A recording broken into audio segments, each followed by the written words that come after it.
Well, Brian Johnson finally took some responsibility for the Eagles' offensive woes over the past 2 weeks, but it was actually Jordan Mailata who really stood up for the Birds' struggling OC today. Jalen Hurts and Brandon Graham led an impassioned speech to the team before their Wednesday morning lift, and Sean Desai, he confirmed he's making one major change on defense going forward. Is it going to actually work, though? I'm Thomas Mott. This is a Thomas Mott Show.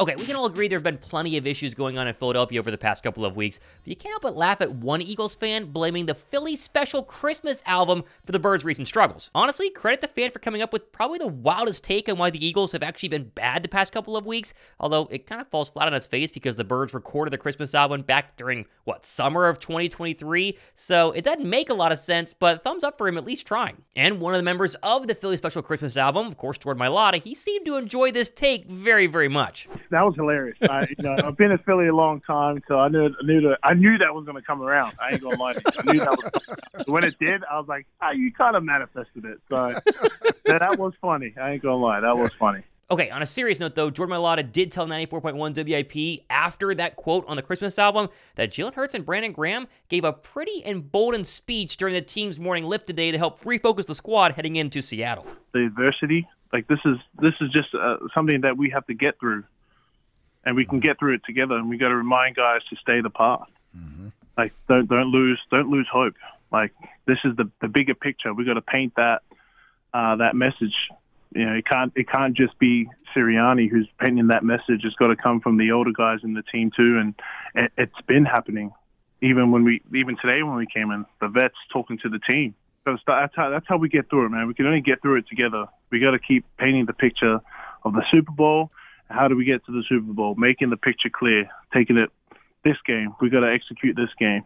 Seattle. Go to Seattle, get a win in Seattle. This is great to hear. The Eagles might be playing bad, but they really aren't a bad football team. This isn't the Carolina Panthers roster. For as bad as they've been, there are actually way worse rosters, and Philadelphia is still sitting there at 10-3. But in order to snap out of the funk that they've been in and get back to executing better, you need leaders like Hurts and BG to step up, take accountability, refocus this football team. Now, whether it works or not will remain to be seen because we're going to actually win a football game on Monday, but I feel like a Jalen Hurts motivational speech could get me fired up to do even the most mundane tasks. And no, I'm not saying the Eagles are good right now or they've been fine the past couple of weeks. There's plenty of issues that we've chronicled, from fumbles to execution and not taking accountability to play calling, a whole bevy of issues. But can you at least all agree that Howie Long is right here when he emphasizes that despite the past 2 weeks, this is still a really good 10-3 team? And 10-3, if you had told that team that would you take 10-3 at this time prior to this, they'd say sure. It's good perspective. It appears from the outside looking in that it's the most depressing 10-3 you could possibly. Now, all week long, we've been trying to figure out who told Derek Gunn that the offense is both predictable and boring. And Dallas Goedert, he was on 94.1 WIP this morning, and he gave his thoughts on the whole issue. Yeah, it's definitely an open door policy. Obviously Jalen probably has the most say in everything because he's the quarterback. He's the one directing it all. But, we definitely talk to the coaches about things we like during the week, plays that we have in that week, different things that we want to change, think it would help. So I think it's an open door policy. And, it's probably more one of those things that after a tough loss, emotions are high and somebody probably said something that they didn't fully mean. You go back and watch the tape and you have a different feeling than you do right after the game or during the game, things like that. So, it's an emotion-filled game, and right after the game, everybody's emotional. Everybody's feeling the worst they have all week, the worst you can at that moment.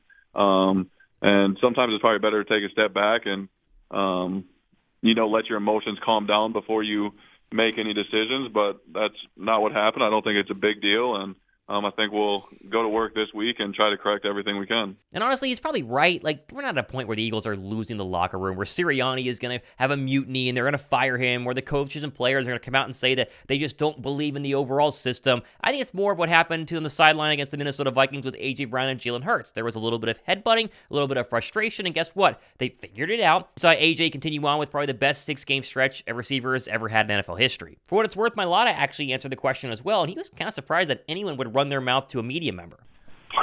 Yeah, I don't know who's going out there talking to Derek Gunn. No offense. I'd like to think that we're pretty we're pretty open, like communicate. You can tell the coaches how you're really feeling. So I feel like it's kind of weird that report. I did see that report came out, and he said that he had players coming to him and saying whatever. I don't concern myself with the development of routes, just because I've got a job to do up front and try and block as long as we can. So that's what I concern myself, as in terms of routes developing or whatever old mate said. So that's how I feel about it. Let me know what you guys think down below about the Eagles' current issues. Do you see them just getting worse and worse? Do you think they're going to get better? Do you trust the leaders of this football team to have big-time conversations to everybody before a Wednesday morning lift to get things figured out? I'm going to read the comments and see if there's anyone with at least a glass half full sort of mentality down below. Now, we talked about accountability, or at least the lack thereof, but I did like seeing Brian Johnson at the podium today take accountability for his offensive execution and play calling, and even though he's had a rough past 2 weeks, drops and fumbles haven't helped, and yet he still owned up to the issues earlier. Well, I think this is all about, accountability and being able to grow through what you go through. And, it was a very, very unique game, and we didn't perform the way that we should. And, ultimately that starts with me. And, I think anytime you're in a leadership position, accountability matters. And being able to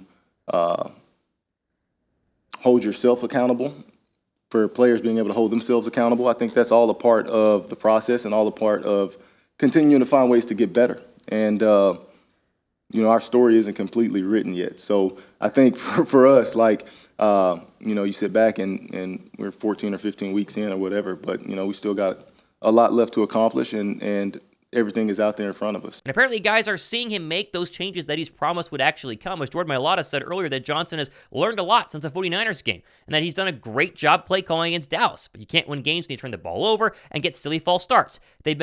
There's been tremendous growth from Brian's side. We're just doing a terrible job at executing the plays he's called. And it basically confirms that he's not perfect and that at least they're trying to fix it, right? That's all we really wanted to hear. Show us you're trying to fix it. Prove to us you're trying to fix it. If they go into Seattle and win by 15 plus points and the offense is moving up and down the football field, then I think we're going to feel a lot better about where we're at than where we've been the past 2 weeks. Now, speaking about how bad the past 2 weeks have been, Sean Desai was at the podium today and talking about why the third down defense hasn't been able to get any stops so far in the struggling secondary. Yeah, that's a great question. We've been targeting those and really trying to pinpoint where. And to be honest with you, it's been at a few different areas, and it's kind of been different each game or even each situation.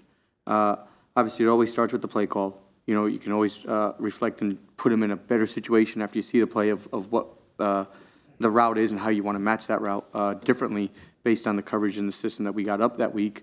And then I think there's just some other finer details that we want to keep refining and trying to help our guys be in better positions to go win those situations. Now, apparently a couple of Eagle defenders have hinted at Desai simplifying the defense the past couple of weeks, which I wasn't really sure if that was true or not. Are they really going to dumb things down in order to get better? Well, Desai confirmed that he has simplified the play calling, help the defense maybe get back on track against Seattle. I think probably what they meant, and obviously you got to ask them exactly what they meant, but probably what they meant is that we're just trying to really hone in and be able to hang our hat on something that the guys can feel confident and go out and play with, and because ultimately that's the most important thing, is making sure from a schematic standpoint we've got enough answers and that the players have the answers on the field that they can go adjust to and respond to whatever an offense is giving us.